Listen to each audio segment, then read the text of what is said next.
সুপ্রভাত বন্ধুরা, কেমন আছো তোমরা? আশা করছি সবাই খুব ভালো আছো আর আমরাও মোটামুটি ভালো আছি। গরমের কারণে খুব বেশি ভালো কেউই নেই, সে আমরা সবাই জানি। যাই হোক, চলো আমিও আলপনা আমার নতুন আরও একটি ব্লগে তোমাদের সবাইকে জানাই অনেক অনেক স্বাগত আর অনেক অনেক ভালোবাসা। আজকের দিনটা হলো বুধবার। এখন ঘড়িতে সময় ওই সকাল 7টার মতো। প্রত্যেক দিনের মতোই 5টার সময় ঘুম থেকে উঠেছিলাম আর তারপরে বাসি কাজকর্ম কমপ্লিট করে ফ্রেশ হয়ে নিয়ে কয়েকটা জামা কাপড় কেচেছিলাম, সেগুলো এখন মেলে দিচ্ছি। আর মেয়ে তো স্কুলে ছুটি পড়ে গেছে, তাই সকালে টিউশন গেছে। জামা কাপড়গুলো মেলে দিয়ে চলে আসলাম ঘরে। বিছানাপত্র আগেই গুছিয়ে নিয়েছি। কিছু জামা কাপড় আগের দিনে ছিল, সেগুলোই এখন গুছিয়ে নিচ্ছি। কারণ এখন এগুলো জমা থাকলে আবারও যেগুলো কাচলাম সেগুলো বিকেলে জমা হয়ে যাবে, সেই জন্য অনেকটা পরিমাণ হয়ে যাবে। তাই এখন হাত খালি রয়েছে, তাই কাজগুলো করে নিচ্ছি। তাহলে চলো বন্ধুরা, আজকে এখন থেকেই তোমাদেরকে সাথে নিয়ে আজকের ভিডিও শুরু করছি।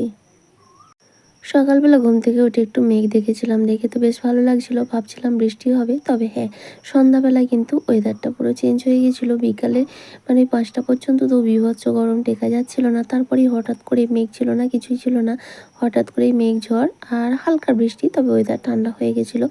হালকা বলে এমন বৃষ্টি হয়েছে মাটিও কিন্তু ভেজেনি, তবে ওয়েদারটা বেশ ঠান্ডা হয়ে গেছিলো। যাই হোক, কোথায় কোথায় বৃষ্টি হয়েছে অবশ্যই তোমরা কমেন্ট করে জানিও। আর এদিকে অনেকগুলোই জামা কাপড় ছিল, সেগুলো এখন গুছিয়ে নিচ্ছি। আর ভাবছি মেয়ে টিউশন থেকে আসার আগেই আমি কিন্তু রান্নাবান্না বসিয়ে দেবো। সকাল সকাল যদি রান্নাটা করে নিতে পারি, তাহলে একটু গরমটা কম লাগে আর কি। যত বেলা হয় তাপ বাড়তে থাকে। আর এখন যেহেতু উনুনে করে রান্না করি, গরমটা একটু বেশিই লাগে। তাই ভাবছি আগে সকালবেলা সবজিগুলো যে রান্না করব সেগুলো করে নেব, আর সবশেষে ভাত বসিয়ে দেবো। তাহলে ভাত পরেও ধীরে ধীরে হতে থাকবে, তখন তার আমাকে উনুনের সামনে বসে থাকতে হবে না। তাই জামা কাপড়গুলো গুছিয়ে নিয়ে মুড়ি খাওয়ার জন্য একটু ছোলা সিদ্ধ বসিয়ে দিচ্ছি। ছোলা আলু সিদ্ধ করে ও একটু তেলে দিয়ে ভেজে নেব, আর তারপর ওইটা রেডি করে রেখে দিয়ে রান্না বসিয়ে দেবো। কারণ কি, মেয়ে টিউশন থেকে আসলে ওরা বাবা মেয়ে খেয়ে নিতে পারবে, ওইটা করা থাকলে সেইটা আর আমার চাপ থাকবে না। আর আমি তারপরে ভাত বসিয়ে দিয়ে খেয়ে নেবো আর কি।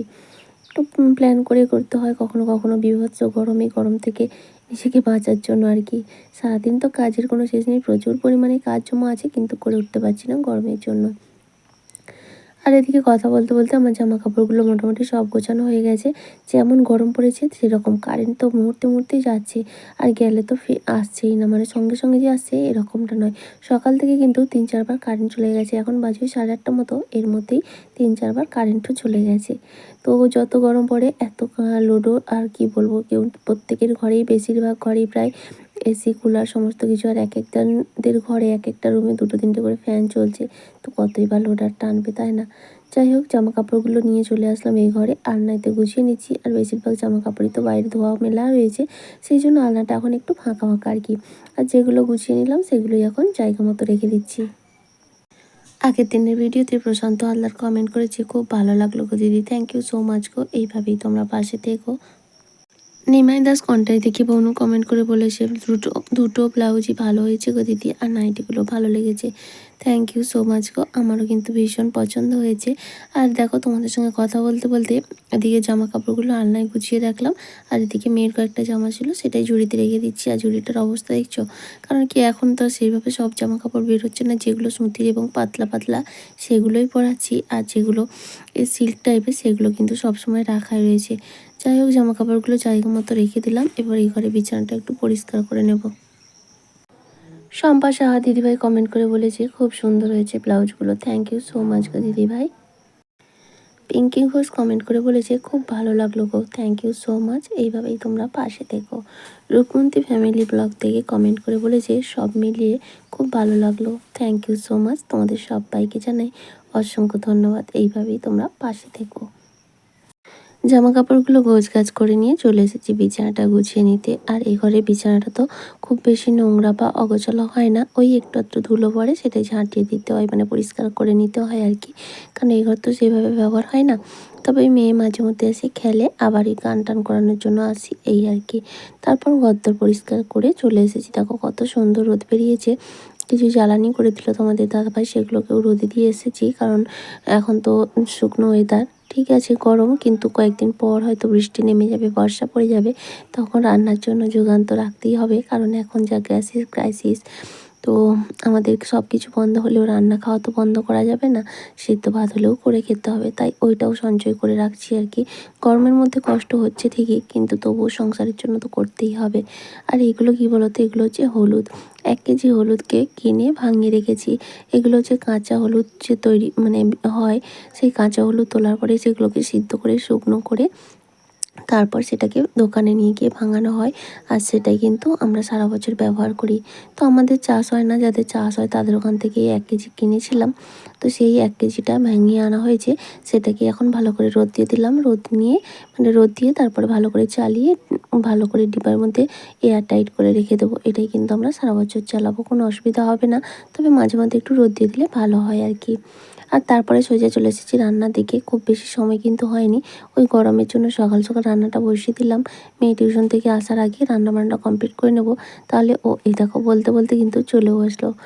যাই হোক, ওরা এখন খেতে থাকবে, কারণ আমি তো খাওয়ার জোগাড়টা করেই রেখেছি, ছোলা আলু সেদ্ধ। আর এখন রান্নাটা করে নিচ্ছি। ডালটা সেদ্ধ হয়ে গেছে, ডালটা ফোড়ন দেবো। আর ওদিকে ভেন্ডি আলু পোস্ত করব। ভেন্ডিটা কিন্তু তোমাদের দাদাভাই কেটে রেডি করে রেখেছিল। আর কালকের কিছু মাছ রয়েছে, সেই পুঁটি মাছ ভাজা, সেগুলোকে ভাবছি একটু টক করব, কারণ বাসি মাছের টক খেতে ভালোই লাগে। তাছাড়া এই গরমের মধ্যে একটু টক হলে কিন্তু ভালো পরিমাণ ভাত খাওয়া যায়, তাই না? এমনি তরকারিপত্র তো খেতে ইচ্ছা করে না, টক বা তেঁতো এই জিনিসগুলো একটু বেশিই ভালো লাগে। তো যেহেতু বাসি মাছটা আছে, তাই আজকে তেঁতুল দিয়ে একটু টক বানাবো। ওদিকে ডালটা ফোড়ন দেওয়া হয়ে গেল, এখন ভেন্ডি আলু তরকারিটাও করে নিচ্ছি। সবশেষে কিন্তু ভাত বসাবো। আর আজকেও যা গরম, দুবারেরই ভাত করব। এদিকে দেখো ডাল হয়ে গেছে, ভেন্ডি আলুর তরকারির মোটামুটি রেডি। এখন ভেন্ডিটাও দিয়ে নিলাম। ভেন্ডিটা আগেই ভেজে নিয়েছিলাম, আর এখন সর্ষে পোস্ত বেটে রেখেছি, সেটা দিয়ে নামিয়ে নেব। আর টকটা কিন্তু অফ ক্যামেরায় করে নিয়েছি, কারণ বেশ দেখতে পাচ্ছ ভালো পরিমাণ রোদটাও লেগে গেছে।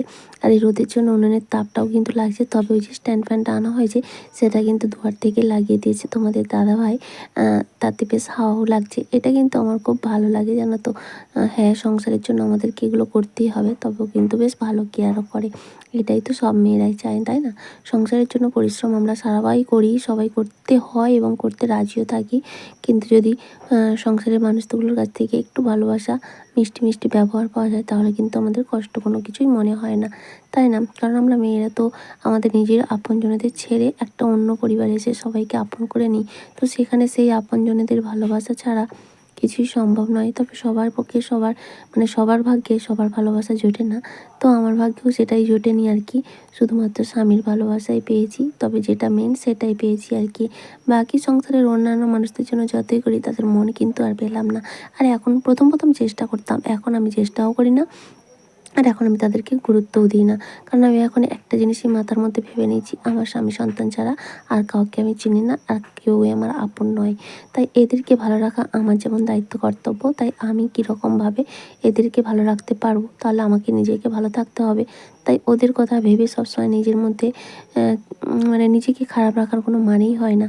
তো প্রথম বীভৎস খারাপ লাগতো এবং সবসময় ভাবতাম আমি এত করি, আমার তবু এদের এরকম সেরকম এইসব চিন্তাভাবনা হতো। তবে যত বয়স বাড়ার সঙ্গে সঙ্গে আমরা কিন্তু নিজেদের মেন্টালিটিটাও অনেকটা পরিবর্তন করতে পারি, এবং অনেক কিছু বুদ্ধি বিবেচনা সেটা অটোমেটিক হয়ে যায় বয়স বাড়ার সঙ্গে সঙ্গে। তো বয়স বাড়ার সঙ্গে সঙ্গে একটা জিনিস আমি বুঝে গেছি, সবার আগে নিজেকে ভালোবাসো। নিজেকে ভালোবাসলেই তবেই কিন্তু জীবনে সুখী হওয়া যায়। কারণ আমি যদি ভালো থাকি, আমার ফ্যামিলিটা ভালো থাকবে। হ্যাঁ, আমার ফ্যামিলি মানে আমার স্বামী সন্তান। আর কারণ এরা যেমন আমার ওপর নির্ভর, আমিও কিন্তু ওদের ওপরই নির্ভর, তাই না? তো একে অপরের জন্য প্রত্যেকের ভালো থাকা উচিত। অন্যান্য মানুষদের কথা ভেবে নিজেদের মধ্যে কোনো অশান্তি, ঝগড়া বা খারাপ কিছু করার কোনো মানেই হয় না। যাই হোক, মাঝে মাঝে রাগ হয়, তখন অনেক কিছু মনে হয়। তারপরে দেখা হচ্ছে, যে বললাম না জ্বালানিগুলো রোদ দিয়েছিলাম, সব কিন্তু শুকিয়ে গেছে। সমস্ত কিছু সঞ্চয় করে বিকেলের কাজকর্ম কমপ্লিট করে এখন দেখা হচ্ছে একেবারে রাতে সন্ধ্যা টন্ধা দিয়েছি। আর এই সন্ধ্যাবেলায় না একটু হালকা ঝড়, হালকা বৃষ্টি হলো, তবে এখন ওয়েদারটা ঠান্ডা হয়ে গেছে। আর রাতে তো রান্নাবান্না করার নেই। তো সেই জন্য আজকে ভাবলাম রাতে বিছানার চাদরটা চেঞ্জ করে নিই, কালকে সকালে তাহলে কেচে দিতে পারবো। এইরকমভাবেই আর কি পরের দিনের কাজ আগের দিনে একটু এগিয়ে রাখি, তাহলে পরের দিনে কিন্তু অনেকটা সুবিধা হয়। আর এদিকে দেখো মেয়েও কিন্তু আমার হাতে হাতে কাজ করছে, ওর পড়াটা কমপ্লিট করে নিয়েছি। আজকে আর গান নাচ কিছুই করিনি, ভালো লাগছিল না আর কি। এই গরমের মধ্যে ক্লান্তিতে না আমি ওকেও আর করাইনি, আর নিজেকেও করাতে ইচ্ছা করে না। তো যাই হোক, আজকের ভিডিওটা তোমাদের কেমন লাগলো বন্ধুরা অবশ্যই একটা কমেন্ট করে জানিও। যদি কোথাও একটু ভালো লাগে তাহলে প্লিজ একটি লাইক করে দিও, আর চাইলে তোমরা ভিডিওগুলো শেয়ার করতে পারো। আর আজকের ভিডিওতে যদি তুমি নতুন বন্ধু থেকে থাকো, চাইলে চ্যানেলটা সাবস্ক্রাইব করে আমার পাশে থাকতে পারো। আর যারা অলরেডি এই কাজটা করে দিয়েছো তাদের সবাইকে জানাই অসংখ্য ধন্যবাদ। তো এদিকে দেখতে দেখতে দেখো আমার কাজগুলো কমপ্লিট হয়ে গেছে। আর এই বেডশিটটা আমার খুব পছন্দের ছিল, কিন্তু নষ্ট হয়ে গেছে। ইচ্ছা আছে এরকম একটা কেনার। তাহলে চলো বন্ধুরা, টাটা।